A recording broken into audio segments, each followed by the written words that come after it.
ஓம் ஸ்ரீ பிரித்யங்கரா தேவியே போற்றி போற்றி. நல்லதே நினைப்போம், நல்லதே நடக்கும். சக்தி பிரித்யங்கரா குழந்தைகளுக்கு இந்த தாயின் ஆசீர்வாதம் என்றுமே முழுமையாக கிடைக்கட்டும். நல்ல குழந்தையே, இன்று உன் தாயானவள் உனக்கு ஒரு நல்ல விஷயத்தை சொல்வதற்காக வந்திருக்கிறேன். என் தங்கமே, நீ யாரை நேசிக்கின்றாயோ அவரினுடைய மனதில் இருப்பதை தெரிவிப்பதற்காக வந்திருக்கின்றேன். என் குழந்தையின் மனதில் ஏகப்பட்ட குழப்பங்கள் இருந்து கொண்டிருக்கிறது அல்லவா? வாழ்க்கையில் பிரச்சனைகள் தொடர்ச்சியாக வந்து கொண்டிருக்கும் பொழுது நாம் யாரை நேசிக்கின்றோமோ அவரிடத்தில் இருந்து சரியான பதில் கிடைக்காமல் இருப்பது என் குழந்தையின் மனதிற்கு மிகப்பெரிய வேதனையை கொடுத்திருக்கிறது. என் தங்கமே, உன் துணையின் மனதில் என்ன இருக்கிறது என்பதை நீ புரிந்து கொண்டாயானால் நிச்சயமாக உனக்கான தெளிவு இன்று கிடைத்துவிடும் அல்லவா? இன்றைய நாளை என் குழந்தை நல்லபடியாக கடந்து வந்து விடுவாய் அல்லவா? என் பிள்ளையின் மனதிற்கு சந்தோஷத்தை கொடுத்தால் நீ நிச்சயமாக உனக்கான செயல்களை எல்லாம் நல்லபடியாக செய்ய தொடங்கி விடுவாய் என்ற நம்பிக்கையில் தான் அம்மா இப்பொழுது வந்திருக்கின்றேன். ஒரு மூலையில் ஒரு விஷயத்தை பற்றி மட்டுமே நினைத்து முடங்கி கிடக்கின்ற என்னுடைய பிள்ளை இனிமேல் அப்படி இருக்கக்கூடாது என்பதற்காக தான் அம்மா உன்னிடத்தில் இதனை தெரிவிக்க வந்திருக்கின்றேன். என் தங்கமே, உன் மனதில் இருக்கின்ற எண்ணங்களை நீ யாரை நேசிக்கின்றாயோ அவரை பற்றி மட்டுமே சுற்றி சுற்றி வந்து கொண்டிருக்கின்றது. என் தங்கமே, உன்னுடைய கவனத்தை வேறு எங்கும் உன்னால் திசை திருப்ப முடியவில்லை. ஒரு நிமிடம் உன்னிடத்தில் பேசவில்லை என்றால் கூட உன் மனது அதிகமாக வேதனைப்படும். ஆனால் இப்பொழுதெல்லாம் பல நாட்களாக பேசாமல் இருந்து கொண்டிருப்பது உனக்கு மேலும் மேலும் பல வேதனைகளை இப்பொழுது கொடுத்து கொண்டே இருக்கின்றது. அதிகாலை எழுந்தவுடனே அதே நினைப்பில் இருந்து கொண்டிருக்கிறாய். எப்பொழுது பேசுவார்கள் என்ற எண்ணம் மட்டுமே உனக்குள் இருந்து கொண்டிருக்கிறதே தவிர வேறு எந்த சிந்தனையும் உன் மனதிற்குள் இல்லை.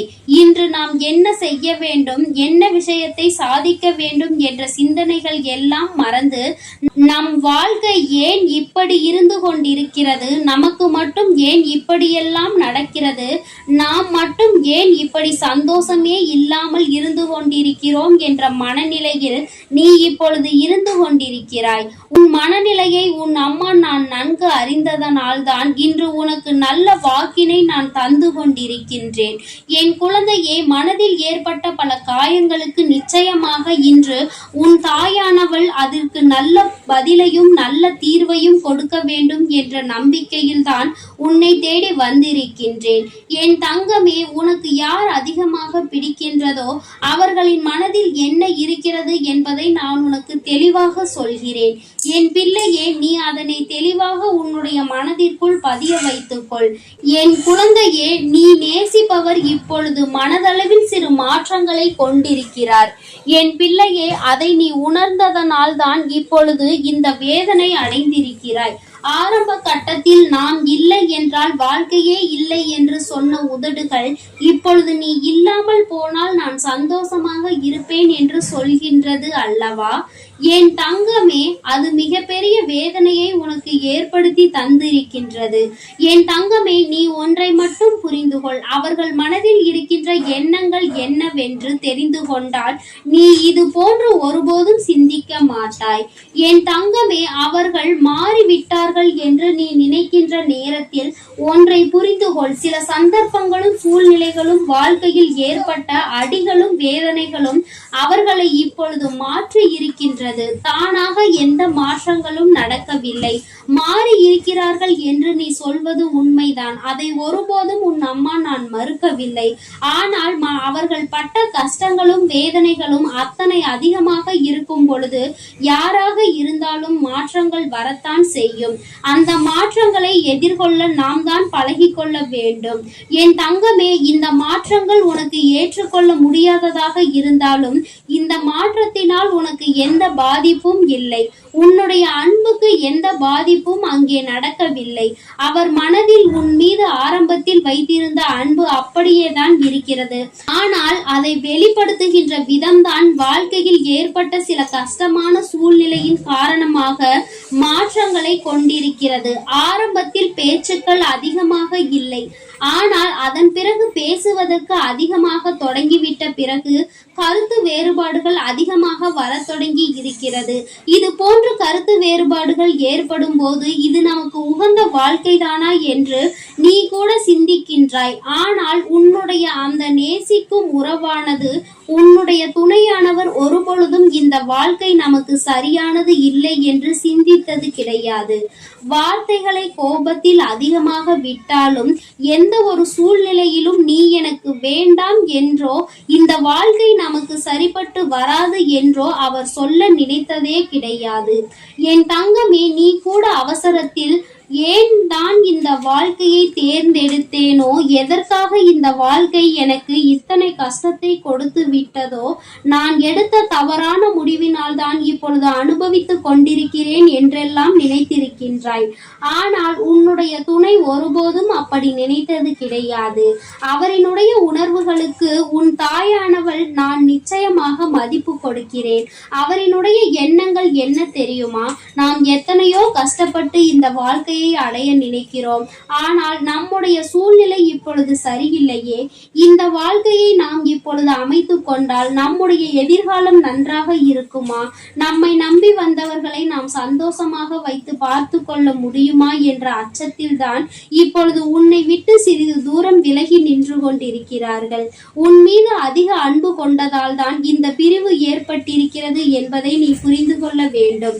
என் தங்கமே, அம்மா சொல்வது யார் உன் மீது உண்மையான அன்பு வைத்து சந்தர்ப்ப சூழ்நிலையினால் பிரிந்து நிற்கின்றார்களோ அவர்களுக்கு மட்டுமே பொருந்தும் என்பதையும் நீ புரிந்து கொள்ள வேண்டும். என்று உன்னை வாழ்க்கையில் இருந்து விரட்டி அடிக்க வேண்டும் என்று நினைத்து விலகி இருப்பவர்களுக்கு இது பொருந்தாது என்பதையும் நீ புரிந்து கொள்ள வேண்டும். என் தங்கமே, உனக்கு நல்ல வாழ்க்கையை கொடுப்பேன் என்று அவர்கள் வாக்குறுதியை கொடுத்திருக்கின்றார்கள் அல்லவா? ஆனால் அதை காப்பாற்ற முடியாத சூழ்நிலை ஏற்பட்டு விடுமோ, வாழ்க்கை நமக்கு மேலும் மேலும் கஷ்டத்தை கொடுக்கிறதே என்ற பயத்தினால்தான் இப்பொழுது உன்னை விட்டு ஒதுங்கி நின்று கொண்டிருக்கிறார்களே தவிர அவர்களினுடைய அன்பில் எந்த ஒரு மாற்றமும் இல்லை. குழந்தையே, நிச்சயமாக தன்னுடைய வாழ்க்கையில் உனக்கான இடத்தை அப்படியேதான் அவர்கள் வைத்திருக்கிறார்கள். உன்னிடத்தில் அதிகமாக பேச வேண்டும் என்று நிறைய விஷயங்களை தன் வாழ்க்கையில் தனக்கு நடக்கின்ற கஷ்டங்களையும் சோதனைகளையும் இன்பங்களையும் துன்பங்களையும் சேகரித்து வைத்துக் கொண்டிருக்கிறார்கள். எப்பொழுது உன்னோடு பேசுகின்ற சூழ்நிலை வரும் என்று எதிர்பார்த்து காத்து கொண்டிருக்கின்றார்கள். அவர்களுக்கான நேரத்தையும் அவர்கள் எதிர்நோக்கி நின்று கொண்டிருக்கிறார்கள். நம் வாழ்க்கையில் நம்மை நம்பி வந்தவர்களுக்கு ஒரு நல்ல நிலையை அமைத்து கொடுத்தால் போதும், ஒருபோதும் அவரை கைவிட மாட்டோம் என்கின்ற ஒரு நம்பிக்கையை கொடுத்த பிறகு இந்த வாழ்க்கையை நாம் அமைத்து கொள்ள முடியும் என்று அவர்கள் எண்ணுகிறார்கள்.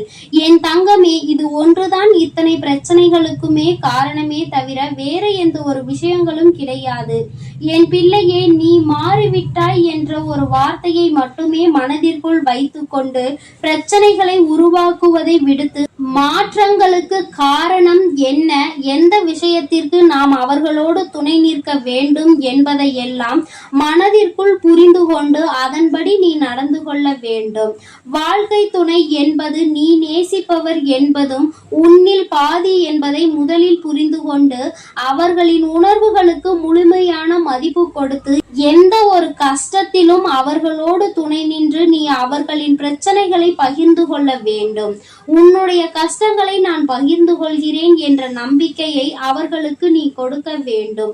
எந்த சூழ்நிலையிலும் உங்களுக்குள் ஏதேனும் பிரச்சனை என்றால் அதில் என்னுடைய பங்களிப்பு இருக்கும், எந்த ஒரு கஷ்டத்திலும் நான் விலகி நிற்க மாட்டேன் என்ற நம்பிக்கையில் நீ உறுதியாக இருக்க வேண்டும்.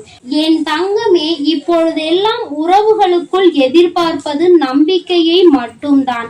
அந்த நம்பிக்கை என்ற ஒன்று முழுமையாக கிடைத்து விட்டால், அவர்கள் ஆழ் மனதிற்குள் அது பதிந்து விட்டால், அதன் பிறகு நிச்சயமாக பிரிவு என்ற ஒன்று யாருக்குமே ஏற்படாது.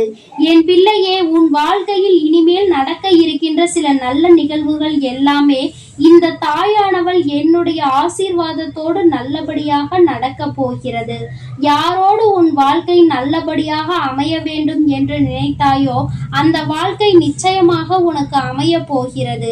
உன் மீது இத்தனை நாட்களாக தேக்கி வைத்திருந்த அன்பினை ஒட்டுமொத்தமாக உன்னுடைய உயிரானவர் உன்னிடத்தில் வந்து காட்டப் போகின்ற நாள் நெருங்கிவிட்டது. எந்த ஒரு சூழ்நிலையிலும் இனி உன்னை விட்டு பிரியாத நிலைமை ஏற்படத்தான் போகின்றது. நீ காலம் முழுவதும் இத்தனை நாட்கள் பட்ட கஷ்டத்தையும் அனுபவத்தையும் சேர்த்து வைத்து சந்தோஷமாக வாழ வேண்டும் என்ற மன உறுதியோடு வாழத்தான் போகின்றாய். எந்த ஒரு சூழ்நிலையிலும் உன்னுள் இருக்கின்ற இந்த நம்பிக்கையை மட்டும் கைவிடாதே. உயிரான உறவாக இருக்கும் பட்சத்தில் அது உன்னை விட்டு வேறு எங்கும் சென்று விடாது என்பதில் மட்டும் எப்பொழுதும் நீ கவனமாக இருந்து விட்டால் போதும்.